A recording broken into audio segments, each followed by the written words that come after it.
Assalamualaikum dan salam sejahtera murid. Bertemu kembali kita kali ini dengan tugasan bahasa Melayu kita yang seterusnya. Kita masih lagi dalam tema yang sama iaitu tema kedua, Masyarakat Muhibah, unit ke-6, buku segalanya. Dan untuk hari ini cikgu akan ajar satu lagi tajuk iaitu Padankan Saya. Padankan saya, apa dia ni yang nak dipadankan ni? Okey, di sini cikgu akan ceritakan pasal penjodoh bilangan.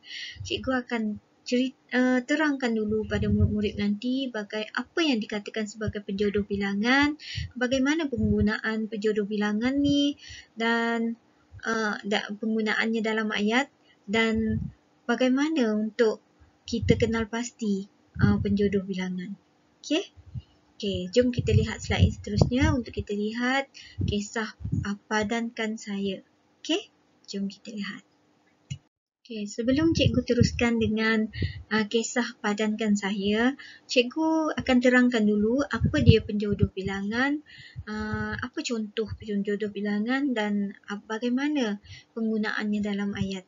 Okey, sebelum tu kita faham dulu apa yang dimaksudkan dengan penjodoh bilangan. Okey, penjodoh bilangan ni adalah kata yang digunakan bersama-sama dengan kata bilangan untuk membilang kata nama konkret seperti haiwan, benda, tempat dan lain-lain lagi. Okey, ni maksud dia kalau kita nak terangkan berapa jumlah sesuatu konkret tu, kata nama tu, kita akan gunakan penjodoh bilangan ni. Contohnya lebih daripada satu ke ataupun satu. Kalau satu kita guna biasa orang pakai kan. Okey, kalau yang banyak tu mungkin dua apa? Dia ada penjodoh bilangan dia. Okey. Okey, jom kita lihat dulu contoh penjodoh bilangan. Contoh penjodoh bilangan biasanya seekor. Seekor apa? Seekor kucing. Ni untuk haiwan, seekor kucing. Seorang budak. Seorang nenek. Macam tu. Okey, dua. Dua ni untuk menyatakan jumlah dia. Okey, jumlah. Okey, bilangan dia. Dua. Dua biji guli. Dua biji bola. Dan sebagainya. Okey, 5 buah rumah. Sebilah parang. Parang tu kita panggil sebilah. Yang satu tu sebilah parang. Okey, sehelai baju. Baju kita ni sehelai. Sehelai baju. Okey, kita lihat penggunaannya dalam contoh ayat. Okey, contoh ayat yang menggunakan penjodoh bilangan. Okey, yang pertama Alif. Okey, apa dia? Alif membela seekor kucing. Dia nak terangkan bahawa Alif ni dia membela seekor kucing. Dia penjodoh bilangan yang digunakan itu adalah seekor. Okey, yang kedua, Naufal membeli 2 biji guli di kedai Pak Ali. Membeli 2 biji guli. 2 biji ni, biji adalah penjodoh bilangan. Biji. Sebab dia bulat-bulat kecil-kecil kan. Jadi kita panggil dia biji. Biji, sebiji, 2 biji. Okey. Okey, yang ketiga, Encik Zohri mempunyai 5 buah rumah sewa. 5 buah. Rumah ni di penjodoh bilangan bagi rumah buah. Okey, buah. Okey. Kemudian yang keempat, ayah dia menebas rumput menggunakan sebilah parang. Sebilah. Okey, sebilah parang. Okey, yang kelima. Okey, emak menjahit sehelai baju kurung. Sehelai. Okey, baju sehelai. Helai. Itu untuk penjodoh bilangan bagi baju. Ingat, sebuah, sebiji, sehelai, sebilah, sekaki. Ada banyak lagi. Lepas ni kita akan lihat lagi kat contoh dalam padankan saya. Okey? Okey, jom kita lihat kisah padankan saya. Okey, padankan saya. Okey, di sini dia akan ceritakan pasal murid-murid satu gemilang ni, diorang hendak membuat projek penanda buku. Okey, mereka mahu menanda buku itu semasa hari mereka mahu menjual penanda buku ni semasa hari kantin. Disebabkan cuti ni agak susah kalau tak cikgu boleh buat aktiviti ni dalam kelas, di mana kita banner penanda buku ni bersama-sama. Tapi untuk ni murid boleh cuba buat di rumah, guna kad manila, guna gunting. Gunting ni ajak mak ayah buat sebab menggunakan gunting yang tajam kan. Okey, dalam perhatian ibu bapa lah kalau nak gunakan gunting. Kemudian kita boleh pelubang ni, alat pelubang ni guna tali dan juga beberapa biji labuci ataupun stiker boleh guna. Okey, cuba buat di rumah sebab kalau tak cuti tadi cikgu boleh buat dalam kelas ni. Seronok juga ni buat aktiviti ni sebab awak boleh buat untuk tanda buku awak. Okey, nanti buatlah cantik-cantik. Buka sekolah nanti boleh tunjuk ke cikgu. Cikgu bagi stiker. Okey. Okey, kita tengok sini dulu. Baca sama-sama. Murid-murid kelas 1 Gemilang hendak membuat projek penanda buku. Mereka mahu menjual penanda buku itu semasa hari kantin. Ini hari kantin ni kadang-kadang ada sekolah sebut hari usahawan sebab dia nak latih murid-murid untuk jual beli. Okey. Tapi awak tak ada peluang lagi kan sebab musim pandemik ni kita agak payah nak buat aktiviti di sekolah. Lagipun sekolah tutup, adik tak boleh nak buat. InsyaAllah nanti keadaan dah reda, mungkin awak di tahap 2 ke dah masa tu, kita boleh buat. Kita boleh tengok bagaimana yang dikatakan hari kantin ataupun hari usahawan ni. Okey, awak disuruh berjual dalam sekolah. Okey, kita lihat kat sini. Yang pertama ni diguna penjodoh bilangan ni. Yang diwarnakan perkataan warna biru ni adalah penjodoh bilangan. Tadi cikgu dah ceritakan apa dia penjodoh bilangan sebab kita boleh bilang untuk kita benda ni bilang dalam bentuk perkataan kan. Nak ceritakan dalam bentuk perkataan. Okey. Aileen melukis bentuk penanda buku pada sekeping cardboard. Cardboard boleh, kita nak guna kad manila boleh, kertas yang keras lah sebaik-baik guna kotak terbuang boleh, kotak susu, kotak makanan, kotak biskut, boleh lah guna untuk buat ni, boleh cuba kat rumah, kreativiti murid. Okey, lihat tak sini penggunaan keping, penjodoh bilangan keping, sekeping, dia sekeping maksudnya sehelai, sekeping je, kalau ni biasanya kalau murid-murid lihat perbualan dialek Kelantan ataupun kawasan utara timur sana lah, menggunakan nak sebab cikgu biasa duduk sana. Dulu kalau nak satu tu murid tolong ambilkan cikgu gunting tu berapa cikgu? Je. Ini dia ambil kartu pinjaman ni. Sekeping. Okey, sekeping cardboard. Okey, kita satu maksud dia kan. Sehelai yang satu sekeping. Okey, Prima mengikat lubang itu yang ini pula kan. Bikin menggunting bentuk itu dengan sebilah gunting. Sebilah. Untuk gunting tu sebilah. Sebilah. Satu gunting tu sebilah. Sebilah gunting. Sebab dia tajam. Lepas tu dia kita nak satu je. Okey.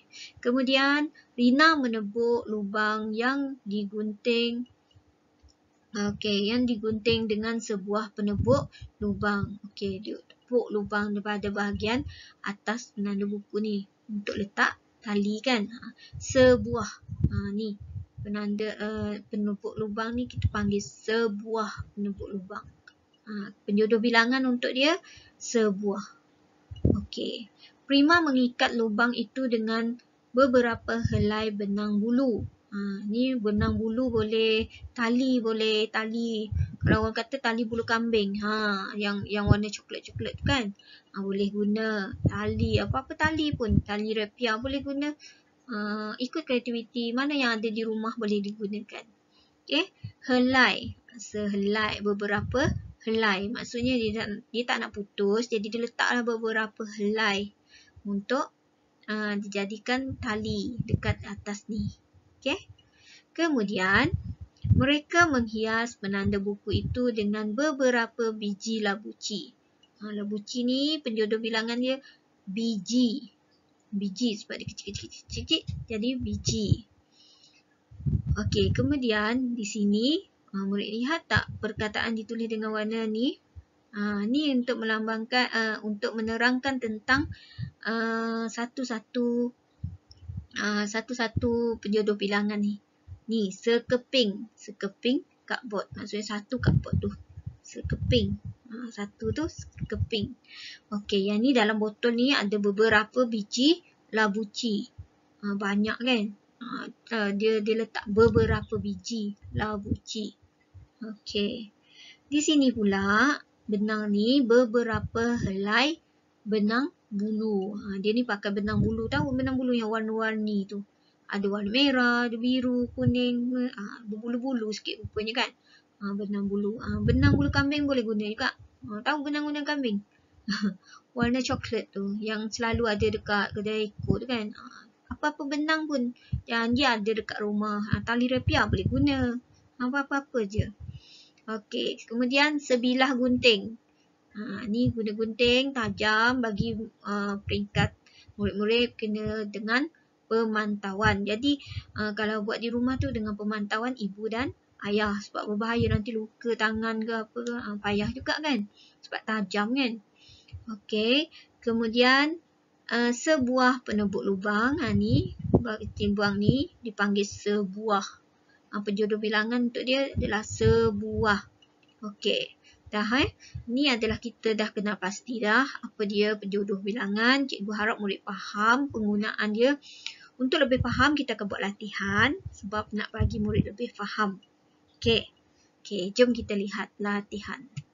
Okey, untuk latihan murid buka buku aktiviti muka surat 40. Buku warna krim tu. Jilid 1. Buka muka surat 40. Nampak tak paparan cikgu letak kat sini? Gambar ni. Okey. Aktiviti 5. Latihan A. Tulis nama objek di kawasan sekolah yang menggunakan penjodoh bilangan di bawah. Okey, dia lukis gambar kemudian tulis nama objek. Okey, di sini pun kita boleh lukis gambar meja. Cikgu bagi contoh je. Lukis gambar meja, sebuah gambar meja, lepas tu tulis meja. Di sini lukis gambar pensel. Batang ni biasanya pensel lah kan. Pensel, lepas tu tulis nama pensel bawah ni. Okey, bilah. Apa yang bilah yang ada dekat sekolah? Gunting. Okey, gunting. Lukis gambar gunting kat sini. Lepas tu tulis nama gunting. Yang ini pula helai kertas. Cikgu lukis gambar kertas kat sini. Kemudian tulis kertas. Tulis nama dia kertas. Kemudian lengkap dah satu kan. Itu cikgu bagi contoh lah. Murid boleh lukis objek lain yang ada di kawasan sekolah yang murid fikirkan sesuai dengan penjodoh bilangan yang diberikan kat atas ni. Okey, latihan B pula. Bina ayat berdasarkan penjodoh bilangan dan nama objek. Okey, kita lihat kat bawah ni. Contoh yang diberi ada 10 biji bola di dalam stor sukan. Itu adalah ayat yang diberi. Okey, murid boleh buat yang kedua ni. Meja. Ada sebuah meja di dalam kelas. Boleh je. Okey, yang ketiga. Contohnya cikgu lukis 3 batang pensel kat sini. Kemudian cikgu buat ayat. Okey. Cikgu buat ayat. Alif membeli 3 batang pensel di kios sekolah. Okey. Di sini pula cikgu lukis gunting tadi kan. Okey. Lukis kat nanti jadi cikgu tulis kat sini. Hana memotong kertas menggunakan sebilah gunting. Senang je kan? Okey. Yang ini pula helai tadi cikgu lukis kertas kan. Okey. Kemudian tulis kat sini. Dia menulis menulis karangan di dalam sehelai kertas. Senang kan? Mudah. Boleh buat ayat sendiri, boleh buat objek sendiri kat atas, nak lukis berapa banyak pun. Tapi kena guna penjodoh bilangan yang sesuai. Okey, kita lihat latihan yang seterusnya. Okey, untuk latihan seterusnya, kita akan buat latihan pengukuhan literasi bahasa Melayu. Kita masih lagi dalam konstruk 3. Okey, apa konstruk 3 yang cikgu nak beri hari ini? Jom kita lihat. Apakah latihan dalam konstruk 3 yang cikgu nak beri hari ini? Untuk latihan pengukuhan bahasa Melayu yang pertama, literasi bahasa Melayu yang pertama, cikgu beri adalah lengkapkan silang kata. Okey, di sini murid lihat peraturan dia. Cikgu mula dari sini. Okay, cuba tulis sikit. Cikgu tulis sikit. Tengok kat bawah ni, lori. Cikgu buat O kat sini, lori. Suhai nak nulis dengan kursor. Okey, lori. Okey. Sekejap, cikgu buka. Okey. Di sini pula, murid boleh buat lada. Okay, cikgu sebut objek dia, lada. Okey, di sini petola. Petola. Okey, yang bawah ni tomato. Tomato. Di sini tiga. Tiga. Okey. Ni ke bawah kaki. Kaki. Okey, ke sini pula gambar ujung ni kereta. Kereta. Okey, yang ini pergi ke bawah. Telaga. Telaga. Okey, kemudian kita lihat yang ini, pergi ke hujung ni. Kamera. Kamera. Okey, ni pergi ke bawah. Sepatu. Sepatu. Okey, yang ini, yang hujung ni dulu, pergi ke sana. Mata. Mata. Okey, ni pula gambar menara. Menara. Okey, kemudian kita lihat dulu hujung ni. Pergi ke bawah. Muka. Muka. Muka. Okey, yang ini pula kemeja. Kemeja. Kemudian yang ini, lihat gambar ujung ni. Rebana. Rebana. Okey. Yang ini dan yang terakhir ni adalah sari. Sari. Pakaian orang India. Sari. Okey, itu sahaja untuk latihan yang pertama dalam pengukuhan. Okey, kita lihat pula latihan kedua dia. Apa dia latihan kedua? Okey, jom. Okey, untuk latihan pengukuhan yang kedua, tuliskan jawapan yang betul. Okey, contoh diberi satu dalam kolej, orang kata kolej, ni botol kaca ni ada gambar bayi. Okey, bayi. Ada bagi contoh dah, bayi. Okey. Okey, gambar yang kedua ni tulis ni bateri. Bateri, bukan bateri ya. Bateri. Okey. Yang ketiga, menara. Menara. Okey, yang keempat, mata. Mata. Okey, yang kelima ni, okey yang ke bawah ni, kelima ni ubi. Ubi. Ambil mudah. Okey, yang keenam, bumi. Bumi. Okey, yang ketujuh, kereta. Kereta. Yang ini ke-8, buku. Buku. Yang ke-9, ibu. Ibu. Dan yang ke-10, berudu. Berudu. Itu anak katak. Okey, itu sahaja latihan untuk minggu ni. Cikgu harap boleh berbuat. Jangan tangguh-tangguh kerja, nanti banyak. Okey. Okey, jaga diri, jangan keluar rumah. Okey. Sekian, terima kasih. Assalamualaikum.